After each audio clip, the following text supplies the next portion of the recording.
अस्सलाम वालेकुम जी। मैं हूं एडवोकेट अब्दुर्रहमान और आज हम अपने जूरिस्प्रूडेंस के अगले काफ़ी इम्पोर्टेंट टॉपिक के साथ हाजिर हैं। आज का जो हमारा टॉपिक है वो है लीगल राइट से रिलेटेड। हमने अपने पिछले काफ़ी लेक्चर्स में राइट्स का वर्ड सुना, डेफिनेशंस के अंदर देखा। हमारा जो प्रीवियस लेक्चर था पर्सन्स के ऊपर, हमने उसके अंदर देखा कि पर्सन और राइट्स ये दोनों पैरेलल साथ साथ चलते हैं। लॉ जिसको कानून की नज़र में, अपनी नज़र में जो है वो एक पर्सन डिक्लेयर करेगा, उसी को डिक्लेयर करेगा जो कि राइट्स एंड ड्यूटीज अंजाम देने के काबिल होगा। तो आज हम देखेंगे बेसिकली लीगल राइट्स होते क्या हैं, कि कानून की नज़र में क्या राइट्स हैं, इसकी क्या काइंड्स हैं और इसके लिए किन किन बातों का होना ज़रूरी है। राइट को अगर हम एक आम सेंस में देखें, the standard of permitted action with in a certain sphere, कुछ करने की इजाजत। जैसे कि आपको घर बनाने की इजाजत है, लेकिन एक सर्टन उस एरिया में, सिर्फ उस जगह पे जो आपकी मिल्कियत हो, इसके अलावा नहीं। जिस जगह की आपकी मिल्कियत, जैसे आप किसी पार्क के अंदर तो जाके अपना घर नहीं बना सकते क्योंकि वो आपका राइट नहीं है। It means the standard of permitted actions by law, कि लॉ आपको क्या करने की इजाजत देता है। It is basically a right. Law आपको इजाजत देता है कि आप बिजनेस करें, आप घर बनाएं, घर किराए पे लें, किराया वसूल करें और उसके बाद उस पैसे को जैसे मर्जी खर्च करें, लेकिन आप उस पैसे को इलीगल एक्टिविटीज में यूज नहीं कर सकते। आप उसे ड्रग्स नहीं कर सकते, आप उसे लिक्वर नहीं ले सकते जैसा पाकिस्तानी लॉज के अंदर है। आप अगर अंडर एज हैं तो आप सिगरेट नहीं ले सकते। तो ये आप अपने चाहे तो वो पैसा अपने बच्चों में डिस्ट्रीब्यूट कर दें, जैसे मर्जी उसको खर्च करें, ये आपका राइट है। इस वजह से ऐसे तमाम एक्शंस जिसको लॉ इजाजत देता है पर्सन को करने के लिए, वो एक लीगल राइट कहलाता है। Any action of person permitted by law is called right. Similarly, the expression of legal right means the standard permitted action by law. A legal right may be distinguished from a moral or natural right. मतलब legal right में और moral right में फर्क हो सकता है। Legal right is an interest recognized and protected by the law. ये वो राइट है जिसको कानून ने डिफाइन किया है और इसको प्रोटेक्शन भी दी है। In short, legal rights are legally protected interest. If any person violate the legal right, it would constitute a legal wrong, and for such legal wrong there is a legal remedy. बहुत important concept है, आपको काफी help करेगा कि अगर कोई शख्स legal right की वायलेशन करेगा तो उससे क्या होगा, एक लीगल रॉन्ग जनरेट होगा। और जहां कहीं पे लीगल रॉन्ग जनरेट होगा वहां पे लीगल रेमेडी 100% अवेलेबल होगी। There will be no wrong without a legal remedy. ये बहुत इंपॉर्टेंट कॉन्सेप्ट है कि कहीं पे भी कभी ऐसा नहीं हो सकता कि लीगल रॉन्ग हो और वहां पे लीगल रेमेडी, उसकी कानून के अंदर उसकी रेमेडी अवेलेबल ना हो। डेफिनेशन की तरफ आते हैं इसकी।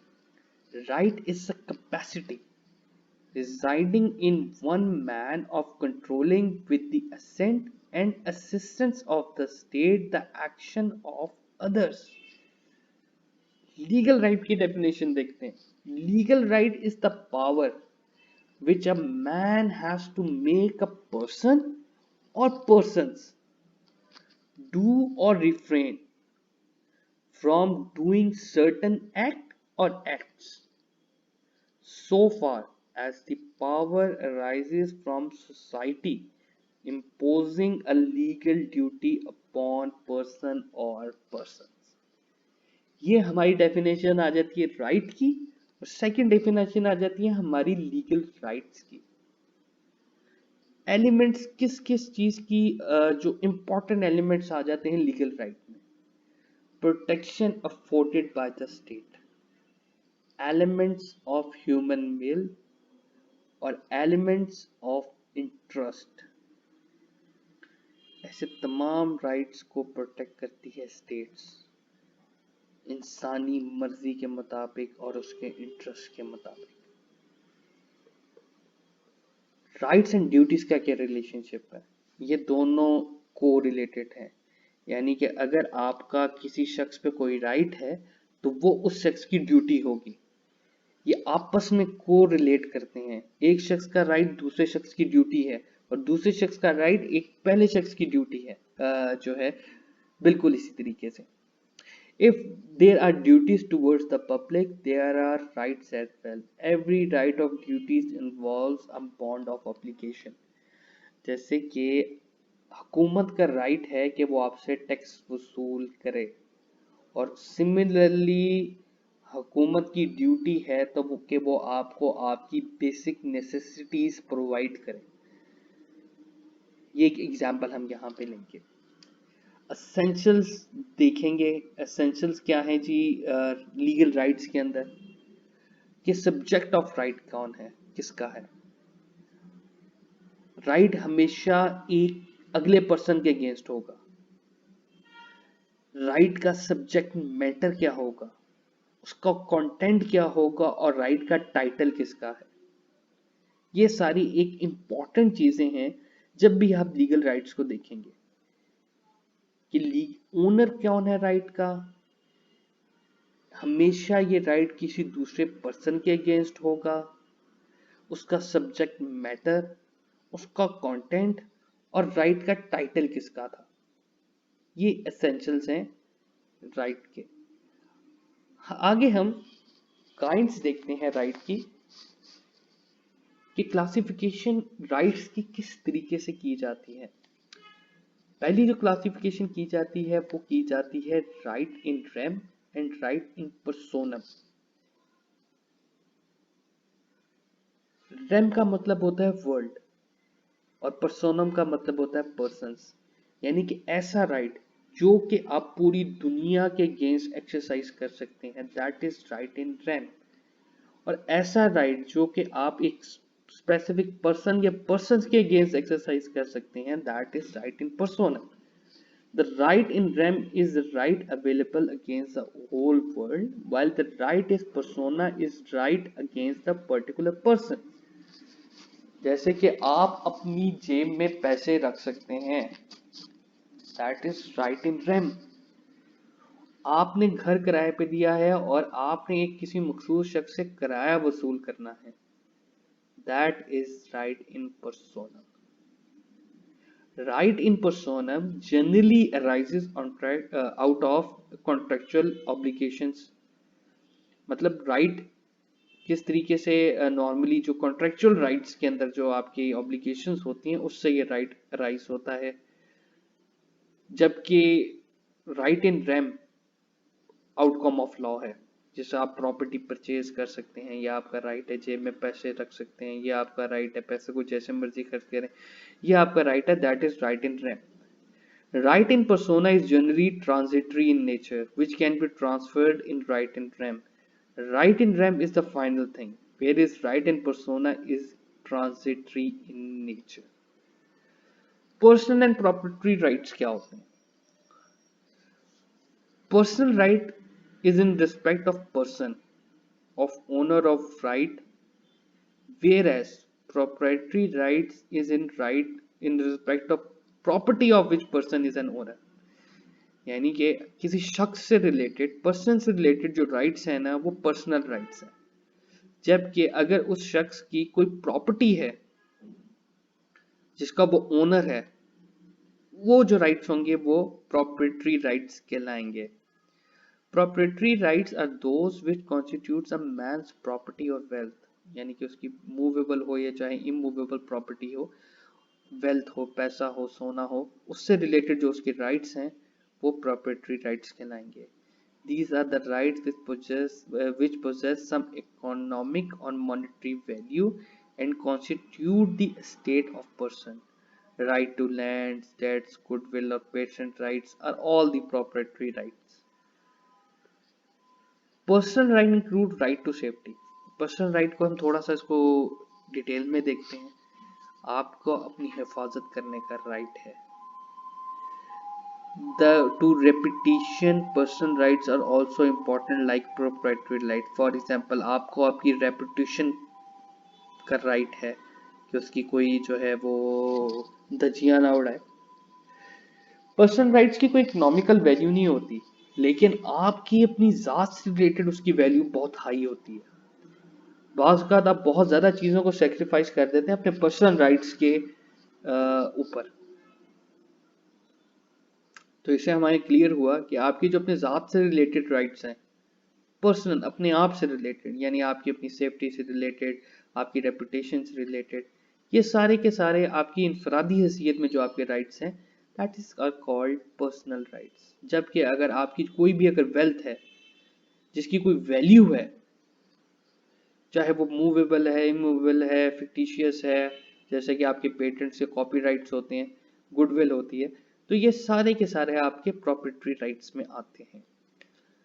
पॉजिटिव एंड नेगेटिव राइट्स को देख लेते हैं कि क्या कोई नेगेटिव राइट्स भी होते हैं। Positive rights have corresponding positive duty. Positive right, therefore, the right when some positive act is required to be done by the person who has corresponding duty. Thus, a person on whom such duty lies must do some positive act. While on the other hand, negative rights are those rights when some negative act by way of omission is required. Negative rights correspond to negative duty. The person on whom such negative duty lies shall omit not to do such act. यानी कि बाज़ का हो सकता है कि आपको कुछ करने का कहा जाए और वो चीज आपने करनी है, वो आप पे ड्यूटी है, तो दैट इज पॉजिटिव राइट। और बाज़ का हो सकता है कि आपको रोका जाए कि आपने ये काम नहीं करना है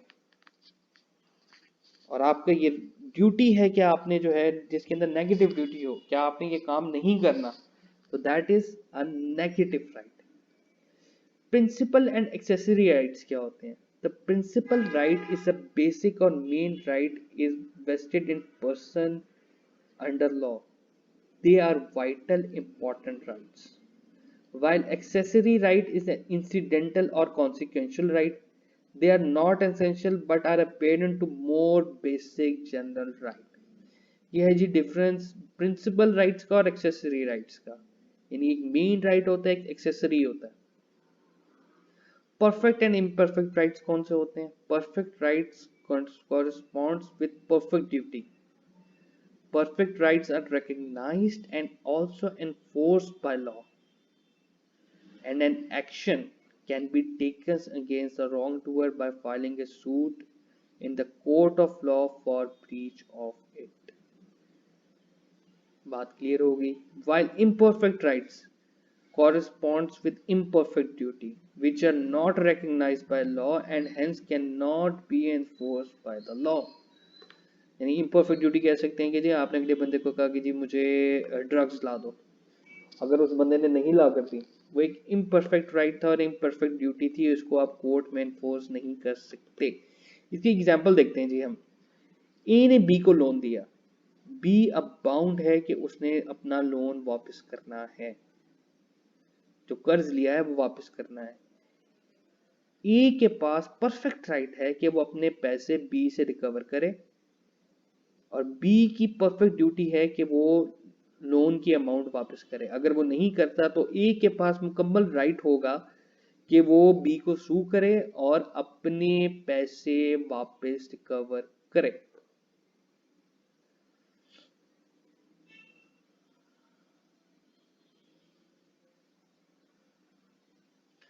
इसी को अगर हम आगे देखें कि अगर ए ने अपने जो पैसे बी से वापस लेने थे वो उसने 3 साल के अंदर अंदर उसको डिमांड नहीं किए, वो खामोश रहा, सोया रहा उसके ऊपर, उसको 10 साल बाद याद आया वो मैंने तो बी से पैसे लेने थे।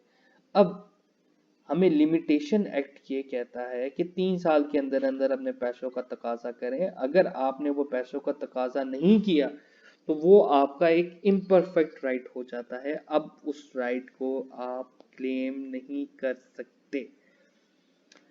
Right in propria and right in re aliena. Right in re propria is the right in respect of one's own property. Right in re propria contemplates absolute ownership. Thus, it is outcome of jurisprudence aspect of ownership. यानी अगर आपकी किसी चीज से related कोई ownership है तो वो राइट इन री प्रोप्रिया कहलाता है। Where as right in re aliena is right respect of property of another person. यानी कि अगर आपके अपने बाप की प्रॉपर्टी पे जो हक है उसको राइट इन री एलेनिया कहते हैं। ये जैसे कि आपको कोई इनहेरिटेंस में कोई राइट मिलता है, या अगर आप कह लें ईजमेंट का जो राइट है, यानी कि अगर आपके घर की तरफ कोई सड़क जा रही है, बेशक वो आपकी प्रॉपर्टी नहीं है लेकिन आपके घर को रास्ता जाता है वो, और वो ईजमेंट एक्ट अगर आप आगे जाके आपने एलबी के कोर्स के अंदर पढ़ेंगे तो आपको ये क्लियर होगा कि ईजमेंट के तहत आपका उस प्रॉपर्टी पे क्या राइट बन जाता है। That right is called as re aliena. Vested and contingent rights क्या होते हैं? Vested and contingent rights are depending on relationship as to owner of right and right itself. Vested right is which is already vested in a person. The person has already such right through depends upon the happening of certain event.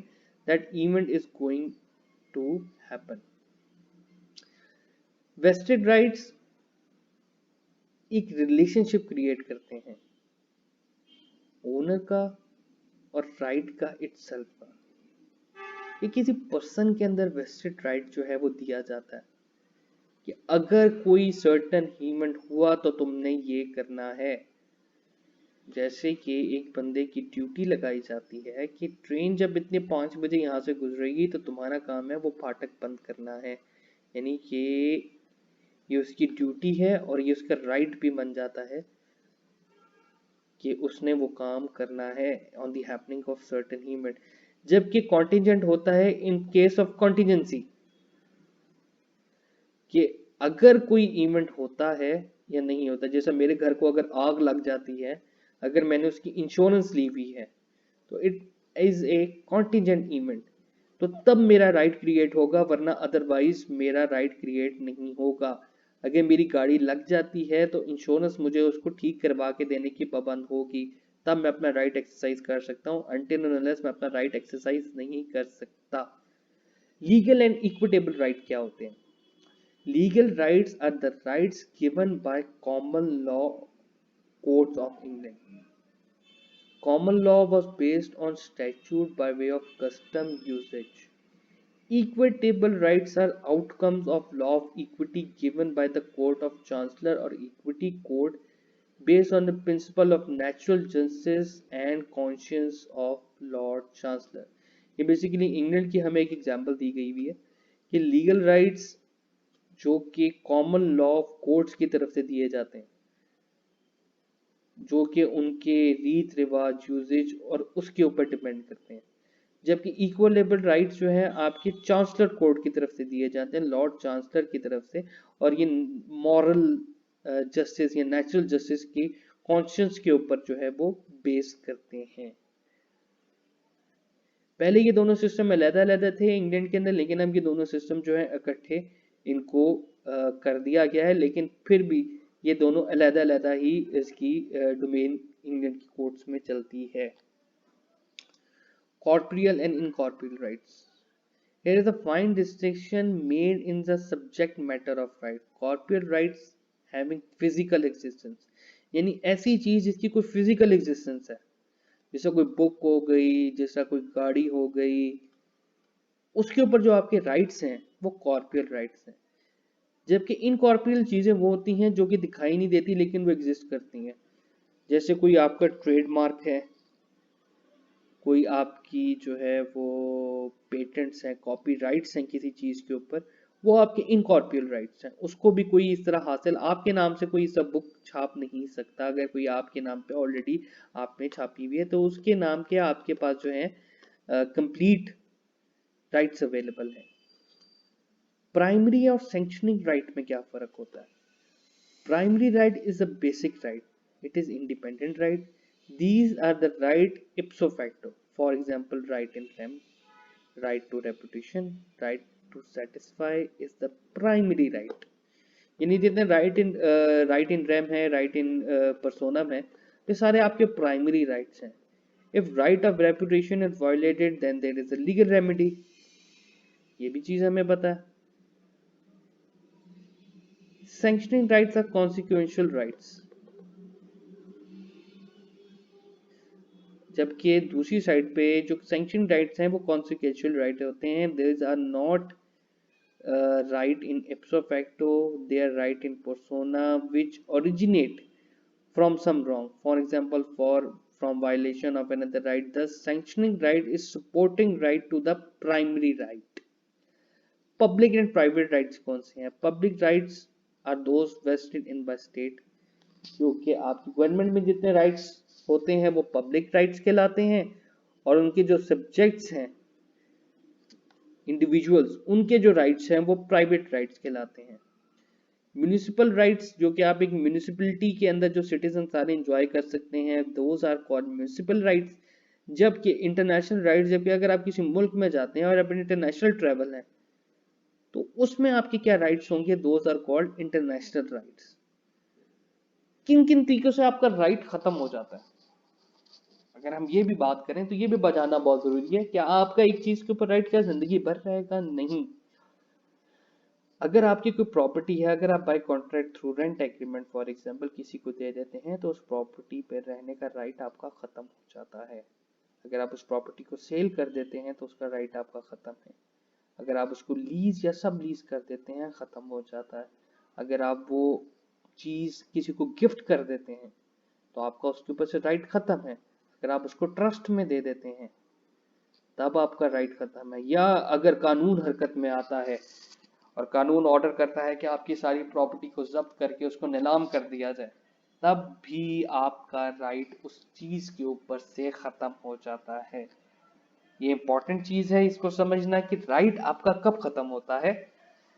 अगर आपने उसको बेच दिया, lease कर दिया, सब lease कर दिया, या कॉन्ट्रैक्ट पे किसी को दे दिया, किसी को गिफ्ट कर दिया, ट्रस्ट में दे दिया, या कानून की हरकत में आने से खत्म हो गया।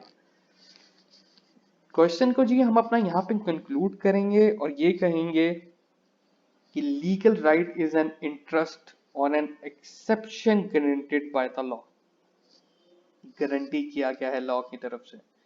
अ legal right is vested in person, it avails against a person. एक शख्स के अंदर ये दिया जाता है और उसका अवेल भी उसी शख्स के जरिए किया जाता है। It relates to something is based on some title, किसी चीज का कोई टाइटल होगा उससे रिलेटेड ये बेस करता है। And obliges a person bound to act और omission in favour of person and title. और या तो आपको ड्यूटी करता है कि आप ये काम करें, या आपको रोकता है कि ये काम आपने नहीं करना। हमारा टॉपिक राइट से रिलेटेड यहाँ पे खत्म होता है। लॉ पॉइंट ऑफ व्यू से राइट्स को समझना, लीगल राइट्स कौन से हैं, क्या हैं, ये बहुत जरूरी है। आगे लॉ की डिटेल्स जब हम आगे आने वाले सालों में कुछ पढ़ेंगे आप अपने, तो उसमें आपको आइडिया होगा कि राइट बेसिकली आपके जितने कानून हैं वो rights and duties he define कर रहे होते हैं, ताकि लोगों के अंदर आपस में तनाज़े खड़ा ना हो और वो कानून को अपने हाथ में ना लें। और अगर कोई राइट इन्फ्रिंज हो तो कानून फौरी तौर पे हरकत में आके उसकी रेमेडी प्रोवाइड करे, जो कि बहुत ज्यादा जरूरी है। हमारा लेक्चर जी आज यहाँ पे खत्म होता है। काइंडली आपको हम रिक्वेस्ट करेंगे कि इस वीडियो को लाइक करें, शेयर करें और अगर आपने चैनल को अगर अभी तक सब्सक्राइब नहीं किया तो काइंडली चैनल को सब्सक्राइब करके बेल आइकॉन लाजमी दबाएं और अपनी क्वेरीज अपनी सजेशंस से रिलेटेड हमें कमेंट सेक्शन में जरूर बताएं कि हम इन वीडियोस को फर्दर कैसे आपकी अंडरस्टैंडिंग के लिए बेहतर कर सकते हैं। तब तक के लिए आप अपना ख्याल रखें। अल्लाह हाफिज।